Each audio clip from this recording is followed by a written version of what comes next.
Hey guys, what is up? Diamond Brooks Productions here, back with another video, and today I'm going to be reviewing the Lego The Hobbit Barrel Escape set.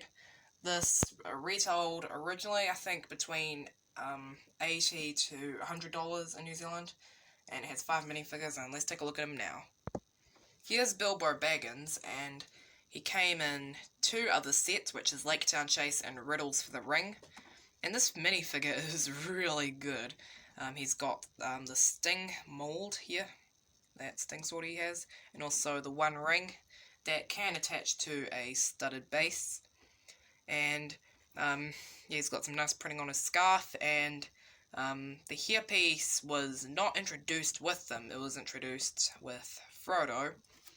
And he's got a pretty scared look on the back, and I just love these Lord of the Rings faces. So yeah. Seems that, like, The Hobbit and, Jurassic World seem to be a goldmine for screaming faces. Here is Oin, and he is exclusive to the set, and he does have the staff accessory. Now, in the scene, he and the other dwarf in the set, they actually didn't have their weapons with them. They, were confiscated, so, really, to be accurate to the scene, he'd just be like this. But yeah, he's got the short cape here. This really cool hair beard combo. There's all one piece, got some printing there. It's even got a bit of a ponytail there, and it's a really detailed piece. As you can see, it's got some nice torso printing, a nice face print, which could be used for Vulture, and there's a second face, and also his back torso printing. So yeah, this is probably my favourite minifigure of the set, because he's just so detailed. So yeah. Gloin is also exclusive to the set, and he's got 2 weapons, a battle axe and this double-bladed axe. So yeah, and overall, this figure just looks fantastic. I mean, I kind of wish that there was some printing on his beard, but overall, I think this is a really cool figure, and there's some of his torso printing, and some back torso printing, and I can't get this hairpiece off, my goodness. There we go. Now, unfortunately, the face is not exclusive. They also used this face for Dane, I think his name was, from another set used in 2014 for The Hobbit. I think it was called Battle of the Five Armies. So yeah, but overall, even though this is the only dwarf with the reused face, I still think that this is a really cool figure. Here's the Mirkwood Elf Chief, and he is exclusive to the set. And I believe every part of him is exclusive except for the hair. I have a feeling that the hair came on another figure. But anyway, he's got some really nice printing, and a bit of my tripod's getting in the way. Yeah, this should be better. Anyway, where were we? Oh yeah, he has a key as an accessory. And if you want to look at some of his back printing, and his second face, which it's actually drunk. Oh my goodness. Everyone talks about the 2005 Ron Weasley face, but no one talks about this one. This looks like way more like a drunk person. It's actually kind of surprising that Lego did this. Oh my goodness. But yeah, that's going to be useful for stop motions for sure. So yeah. And here's the Mirkwood Elf Guard, and he does have this really cool spear as an accessory, which I don't have much of. And this figure did come in a poly bag, but he had a hood instead of a hairpiece.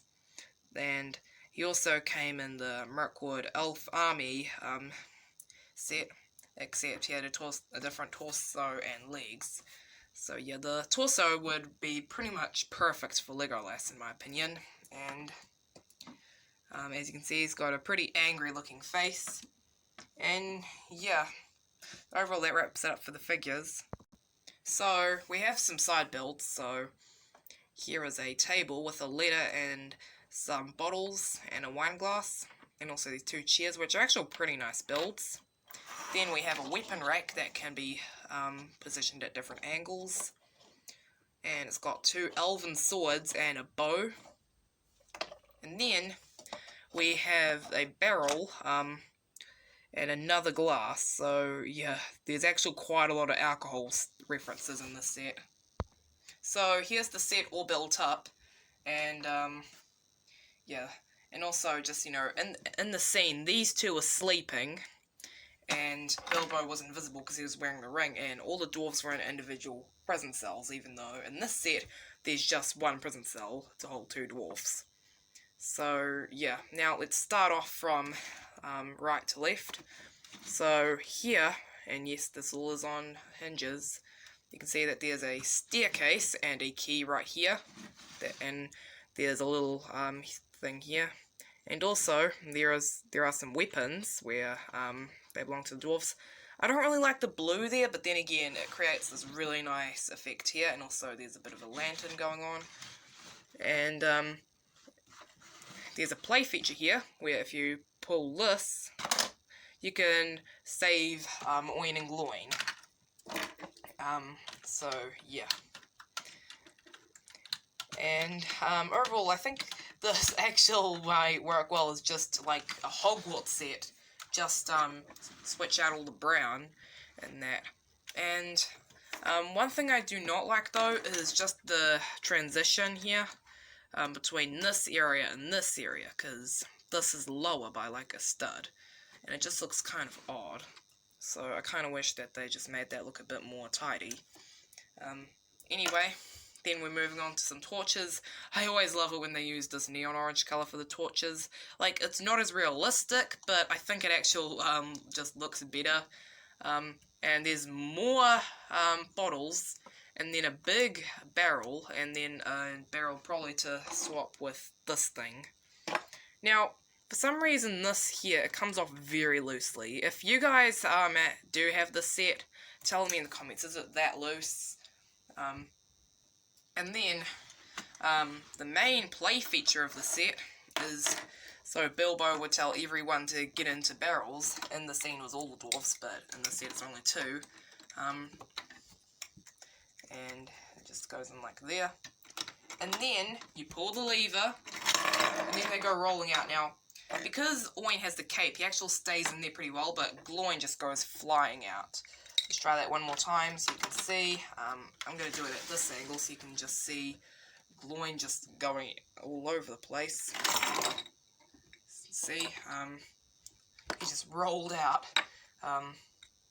So, yeah. And go on. So, yeah.